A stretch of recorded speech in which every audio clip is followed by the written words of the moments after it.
I'm joined with another amazing author here on the show this morning. He spends his time between North Carolina and South Florida. It's my pleasure to introduce you to Jerry Healy. Jerry, thank you for being on the show with me. My pleasure. Thank you for having me. All right, Jerry, how did you come about writing crime novels? Well, I had always intended to be a trial attorney, and then I had the opportunity to be a law professor. And I was troubled by the different cases, both real world and in the classroom, that seemed to fall between the cracks of the traditional judicial system. And I was reading private investigator fiction myself at the time. I found out I was going to get tenure, the dream of every Irish immigrant, inside work, no heavy lifting, lifetime employment. And so I thought, well, maybe I can write what I enjoy reading. And that first book was called Blunt Darts. And it's this one on the triptych of books that are now available as ebooks. Okay. How many books do you have in all, Jerry? Altogether, I have the first 9 are on ebook. Altogether, there are 18 novels and 3 collections of short stories. But that's not so surprising. I started in 1984, and the protocol back then was to produce a book a year. And it was a little tough juggling the law teaching and the book writing. And so after the 10th book came out, this one, Rescue, which is set in the Florida Keys, I decided to go full-time writing, and I've been doing that ever since 1995. Okay. How was that transition to become a full-time writer? It was, to be honest with you, bumpy at first. I was used to being in an environment of socialization. By that I mean I had faculty, administrators, students especially, and all of them wanted a piece of my time. When you become a full-time writer, you sit in a computer room and you create a fantasy world. And when your spouse comes home and says, "How'd your day go?" you can't really say, "I wish you could meet this mafia enforcer I created today. He's a really cool guy." You know, Right. people our age who talk about their imaginary friends oftentimes get committed institutions. Yes, they do that, don't they? All right, Jerry, you write primarily private investigator That's novels correct. and legal thrillers. Yes. How do you make these books realistic? Well, for the private investigator novels, because I'd been a sheriff's officer and a military police lieutenant, I had a pretty good sense of police procedure. I also was fortunate to have in my dad someone who was a military police captain during World War II.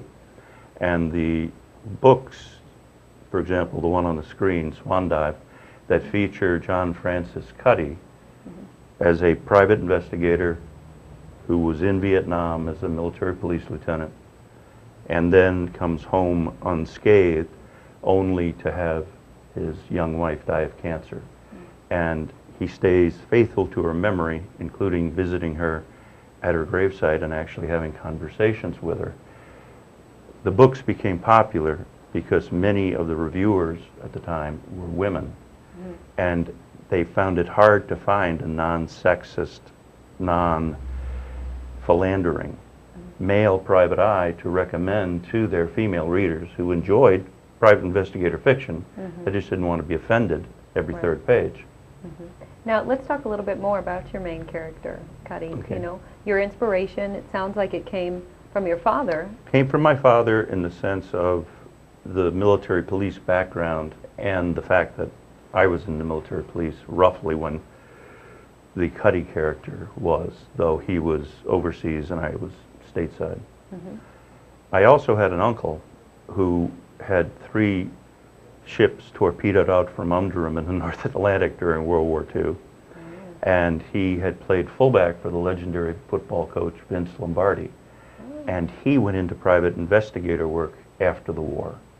And so I had this kind of great combination of my dad's sense of honor and his sense of humor, and my uncle's physical attributes for the rough stuff, as well as his actual cases that could provide me spinning them a little bit, compressing them a little bit into good storylines for the novels in the series.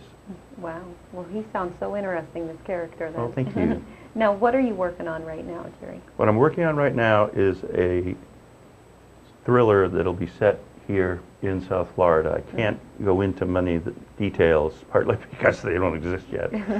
But the main reason is that I want to try to decide whether to have this be a completely new character or have Cuddy in retirement, so to speak, take on a new case reluctantly and bring back a couple of the characters from from the series that were particularly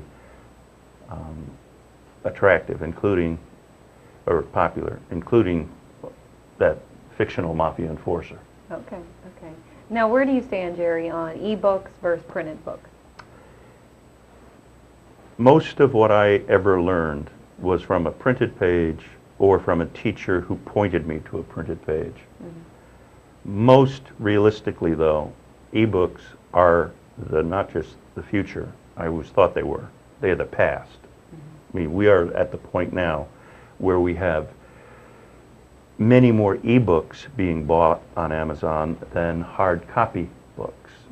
And fortunately, all of the books in that triptych that I showed you are available in both e-book and print copy for $4.99 e-book and $9.99, excuse me, for the hard copy trade paperback. Okay, great. And people can find out more information, of course, on your website, jeremiahhealy.com, which you can see on the screen.